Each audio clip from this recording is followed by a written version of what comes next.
एक बार और बताता हूँ। वेल्डिंग का क्लासिफिकेशन दो आधार पर किया जाता है, एक होता है धातु के आधार पर, दूसरा होता है दाब के आधार पर। अब आगे बढ़ते हैं कि धातु के आधार पर वेल्डिंग कितने प्रकार की होती है। धातु के आधार पर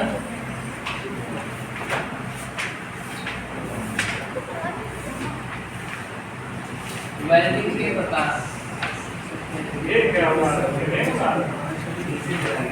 आगे फ्लेम ठीक है।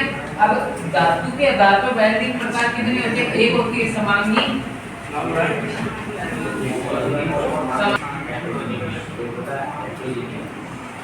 आवाज जो बोल रहे हो वो भी आ रहा है।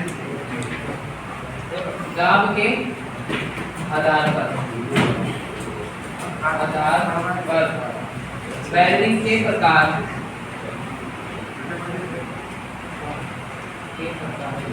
यानी कि इसमें तो धातु का है और इसमें क्या जाता है प्रेशर, यानी कि कोई भी धातु पर वेल्डिंग करके, यानी कि वेल्डिंग किस प्रकार किया जाता है उसको दबाव देकर। तो दबाव देने पर कितने प्रकार की होती है वेल्डिंग, एक होती है प्रेशर वेल्डिंग,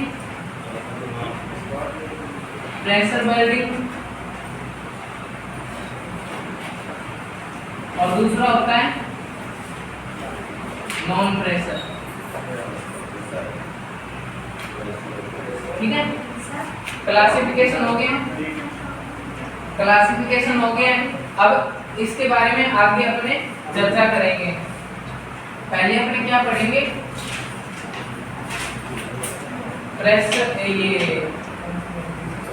प्रेशर वेल्डिंग पढ़ेंगे। ठीक है, अब प्रेशर और नॉन प्रेशर के अंदर यानी कि आप पढ़ेंगे कि कौन सी गैस होगी, एसिटिलीन होगी और गैस वेल्डिंग होगी, आर्क होगी, थर्मल होगी, ये इसी के अंदर आते हैं। ठीक है, इसके लिए पहले तो इसका क्लासिफिकेशन होना जरूरी होता है। अब उसके हिसाब से आगे बढ़ेंगे।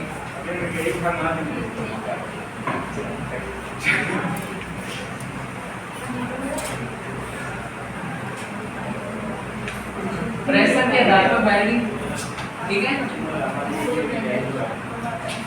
प्रेशर डिवाइस किया टेलीस्कोप में पकड़ लो। ठीक है, तो इसको है ना, इसको घुमाएंगे और इसको भी घुमाएंगे। कई मेटल ऐसे होते हैं कि हीट लगने पर ये आपस में वेल्ड हो जाते हैं, यानी कि इधर से ये घूमेगा, इधर से ये घूमेगा, तो क्या होगा, इसमें घर्षण होगा और किनारे आपस में पिघलेंगे और ये क्या हो जाएगा, जुड़ जाएगा। तो ये किस में आ जाती है, प्रेशर वेल्डिंग के अंदर।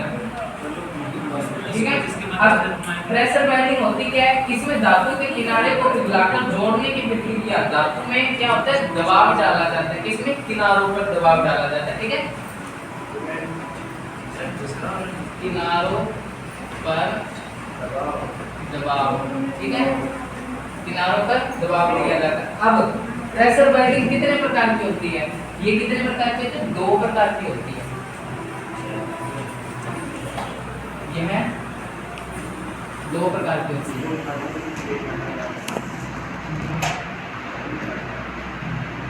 ये कितने प्रकार की होती है वेल्डिंग, दो प्रकार की। कौन कौन सी, रेजिस्टेंस, सुने resistance welding, yes sir, resistance welding. और दूसरी क्या है, फोर्स वेल्डिंग, फोर्स भी सुना होगा। आधुनिक काल यानी कि करंट में जो अब चल रहा है, सबसे ज्यादा किस पे यूज होता है, फोर्ज में होता है। क्योंकि मैंने पहले जब शुरू में इंट्रोडक्शन दिया था तब इसी के बारे में बताया था कि आधुनिक काल में कौन सी वेल्डिंग प्रयोग की जाती है, फोर्ज वेल्डिंग।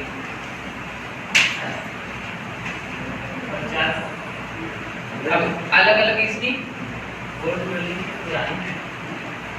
इसका अलग अलग बताता हूँ। अब रेजिस्टेंस वेल्डिंग क्या होती है, इसमें दो धातु के मध्य रेजिस्टेंस पैदा की जाती है। रेजिस्टेंस मतलब विद्युत के द्वारा। ठीक है, जो इस रेजिस्टेंस हीट उत्पन्न होती है उसी के द्वारा धातु को प्लास्टिक स्टेज तक गर्म किया जाता है। प्लास्टिक स्टेज कौन सी होती है, किस चीज की चल क्या कौन सी होती है, इसमें दो धातु, क्या वो बिजली से भी हो सकता है, किसी से भी हो सकता है। ठीक है, अब रेजिस्टेंस पैदा करने के बाद उसको प्लास्टिक से ही क्रिटिकल अपर क्रिटिकल पॉइंट नहीं होते उसी प्रकार होते हैं कि उसको है ना बीच वाले पॉइंट में लाके स्टेज से गर्म किया जाता है और आपस में लगा दिया जाता है, तो उससे क्या हो जाती है, वेल्डिंग हो जाती है। अब आ रहा है फोर्ज वेल्डिंग। फोर्ज वेल्डिंग किसे बोलते हैं? फोर्ज वेल्डिंग किसे बोलते हैं? फोर्ज वेल्डिंग में जिन धातु को जोड़ा जाता है उसे पहले भट्टी में लगभग 1300 डिग्री तक गर्म किया जाता है, उसके पश्चात दबाव डालकर जोड़ देते हैं, ठीक है। यानी कि इसको किस में गर्म करेंगे? भट्टी के अंदर। भट्टी के अंदर कितने डिग्री तक? 1300 डिग्री सेल्सियस तक। और क्या है, गर्म करके दबाव डालकर वेल्ड कर दिया जाता है, वेल्ड किया जाता है। अब दबाव डालकर कोई भी मेटल है उसको फिटिंग करना भी एक प्रकार की वेल्डिंग होती है। जब उसको फिट कर देते हैं ना, तो गर्म कर दिया उसके बाद फिट कर देते हैं, तो अंदर से क्या हो जाती है, वो फैल जाती है, क्योंकि वो अपने हीट बाहर निकालेंगे। हीट बाहर निकालने के साथ साथ उसके कण एक दूसरे से क्या होते हैं, दूर होते हैं, जिससे कि वो फिटिंग में आके खुद को क्या कर लेते हैं, आपस में पकड़ लेते हैं। तो ये भी एक प्रकार की वेल्डिंग की प्रक्रिया है, ठीक है।